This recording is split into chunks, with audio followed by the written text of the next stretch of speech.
but the hand of God was on Judah to give them singleness of heart, to obey the command of the king and the leaders. And now many people, a very great assembly, gathered at Jerusalem. And notice how the story goes. They didn't quite do it right. They were a month late in the offering, as prescribed by the law, and they weren't cleansed as they should have been. So Hezekiah, as an intermediator, made a prayer for them in this reconciliation, which was full of imperfection, critical imperfection. Hezekiah prayed that the Lord would not count it against them. And all it says here about that is that the Lord listened to Hezekiah and healed the people. So they made a confession, they had their peace offerings, and the joy was so great they went on for another 7 days. They doubled the time of it. So what did they do to restore sacrificing? What did they do to reconcile? It only took them 8 days. So in other words, it doesn't necessarily have to take a long time once you get it right. As many as were a willing or a free part offered the sacrifice, there was a distinction between those that were and those that would not. They rejoiced because the thing came about suddenly, and wouldn't we do the same thing? A proclamation was made. You can't do things like this without a proclamation, because a formal decree is essential so that everyone knows the meaning of what is happening. At first, they were laughed to scorn, but the hand of God gave them one heart. Where did they get one heart? Where again? It was the hand of God that gave them one heart. I don't think we can underestimate the significance of that statement. Afterward, a very great assembly came to keep the feast. There were many in the assembly that were not cleansed. And Hezekiah prayed that the good Lord provide atonement for everyone who sets his heart to seek God, the Lord God of his father, even though not according to the sanctuary's rules of cleanness. And the Lord listened to Hezekiah. For 7 days they offered fellowship offerings. There was great joy in Jerusalem. Their prayer came up to his holy dwelling place. In other words, this is one point we can take away as well as the others. They were healed because they did the right thing, not so that they would be able to.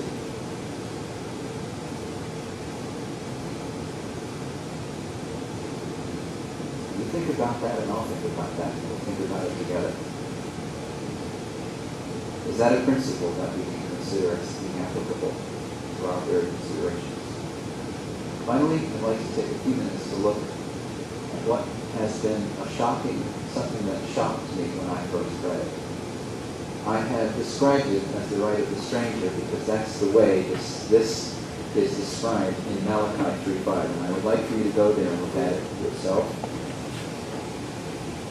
And with this, we will come to a conclusion. I really appreciate your patience from a long day. A lot to listen to. But is it not a joy in our hearts to delve into the things of God and see if we can find some way through a problem in doing? So in Malachi 3, we read this, verse 5. And I will come near to you to judgment. This is speaking about the second coming of Christ. Could be speaking about his first coming as well, but I think ultimately it's speaking about the second coming of Christ. And I will be a swift witness against sorcerers, and against adulterers, and against false swearers, and against those that oppress the hireling in his wages. These things come up in the teachings of Jesus. Against the widow and the fatherless. And I read this, and I stopped cold. And that turned aside the stranger from his right. Fear not me, said the Lord of hosts. When I read this, I was in my room all by myself, and I looked at it and I said, I don't know what that means. I understand oppressing the hireling in his wages and the widow and the fatherless and all these other things. I can understand sorcerers to be drug and substance abuse pushers, but I did not understand who the stranger was and what his right was. So I began, what is he talking about? I had no idea, first time I looked at this, what this meant. What is he referring to? Because it's right in there with all these other horrible things, and is the basis of rejection at the judgment seat. What does that mean? So these are the questions I raised that subsequently led to some through Scripture that I think is well for us to consider. Who is the stranger? I would then say for us who the stranger is not. What is the stranger's right? What is the righteous principle that is the basis of this judgment? And is that principle applicable to us? Now, as I raise this question, I don't mean to say that what we are reading here defines what we should do. What I mean to say is, as AV brethren, as people who are involved in this judgment, in the perplexity of this situation and how to solve the problem, it is well worth considering because it is applicable. It is applicable to one specific thing, something that holds unity back every time it reaches a near conclusion, and that is, what about visiting? So, if this is applicable, then apply it. If it's not applicable, then say, this is not applicable. We know principles work that way. We know they have to be flexible. We know they have to be considered on the basis of the particulars of any consideration, and that they change in their applicability depending upon those particulars. So let's first look at who the stranger was not. Speaking in terms of everything that might be applicable to us, the stranger is not a pagan. Don't turn a pagan away. Pagans have no right. Jesus wouldn't be speaking about that as being a sinful thing at the judgment seat. Not a Canaanite. Not an uncircumcised Philistine. Not an idol worshiper. Not a person in darkness. That's Belial. Not a denominational Christian. Not a friend who chances by. Not my buddy down the street. Not a socially preferred individual. Social norms and preferences. It's not someone I personally approve of. That doesn't have anything to do with it. It's not an unbaptized family member. It's not a visitor off the street. It's not even an entire group of people. That's who the stranger is not. And I would like for you to hold that thought, because we're not talking about any of these circumstances. We're talking about special circumstances in which it appears to us that it is spiritually irrational, that we are not in fellowship with someone. In this case, an individual, because the stranger is an individual. And it's certainly not a reprobate brother in Christ. So let's look at who the stranger was. If you go back and check this in the meaning of the term, you use your methods and you look at strangers used in the Old Testament. This is one place that describes what a stranger is, in Psalm 39:12. Hear my prayer, O Lord, and give ear unto my cry. Hold not thy peace at my tears, for I am a stranger with thee, and a sojourner, as all my fathers were. So a stranger and a sojourner in this context are the same thing. That's really what the word stranger means, a temporary lodger. If you look at the Hebrew for stranger, it's ger, or a guest, by implication a foreigner, or a sojourner, someone who is visiting in the land. That's what a stranger is. The origin comes from the origin of the word stranger, first used in the Bible, is in Genesis 17 of all places, where God is speaking to Abraham about the Gentile inclusion in Christ. And he says, he that is 8 days old shall be circumcised among you, every man-child of your generations.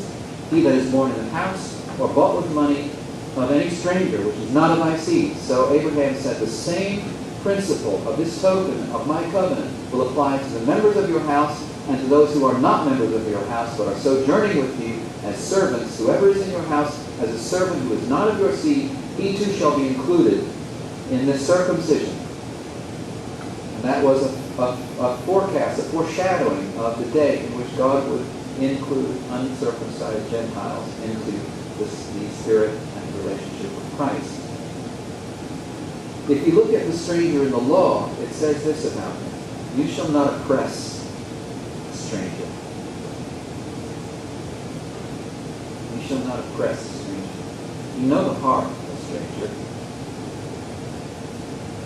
You were the strangers in the land of Egypt. The definition of oppress there is to distress, or afflict, or crush, or force. The stranger was to be loved equally. Now, I want you to particularly notice what it says about the stranger in Leviticus 19. 19th chapter of Leviticus is one of my favorite chapters in the law because it's full of the Spirit of Christ. And if a stranger sojourn with you in your land, you shall not vex him. But the stranger that dwells with you shall be unto you as one born among you, and you shall love him as yourself. you were strangers in the land of Egypt. I am the Lord your God.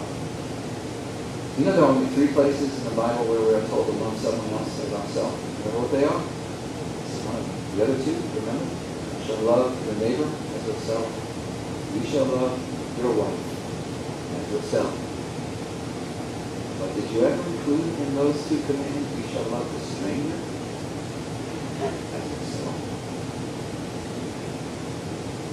It's important. No wonder it comes up in Malachi.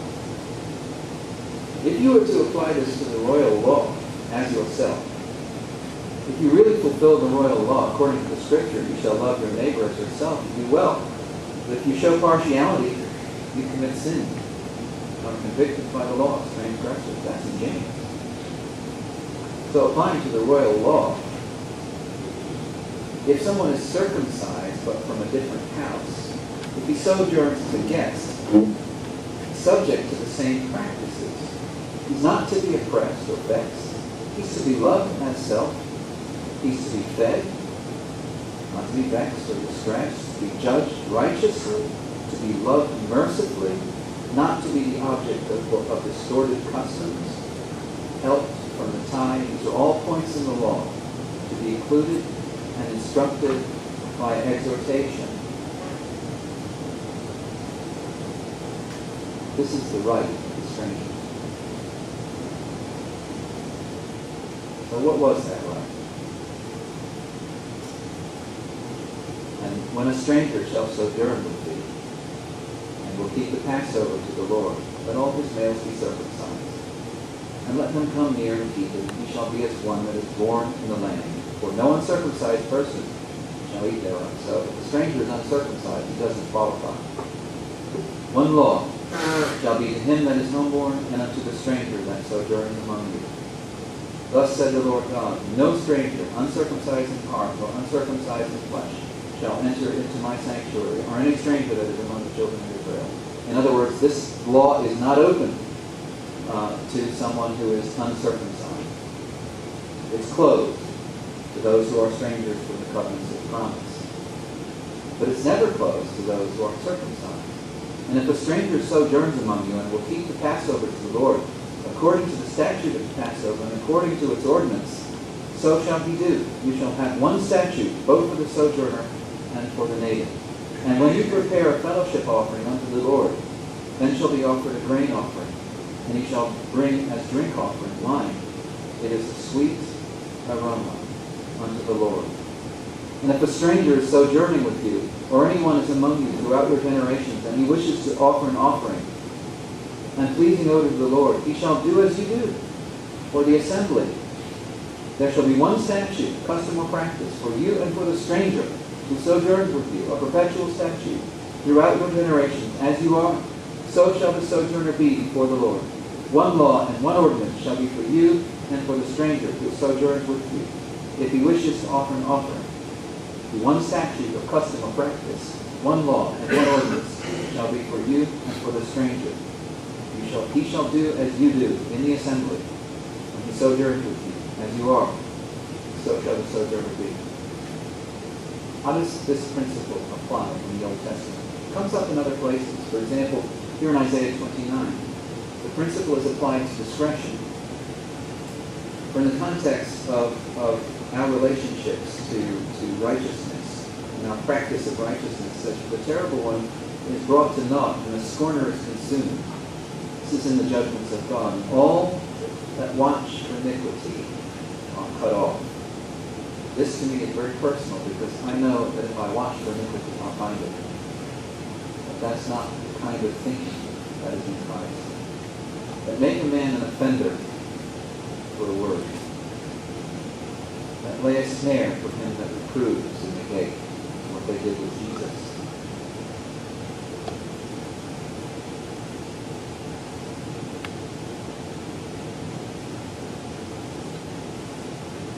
Turn aside the just, the kingdom home.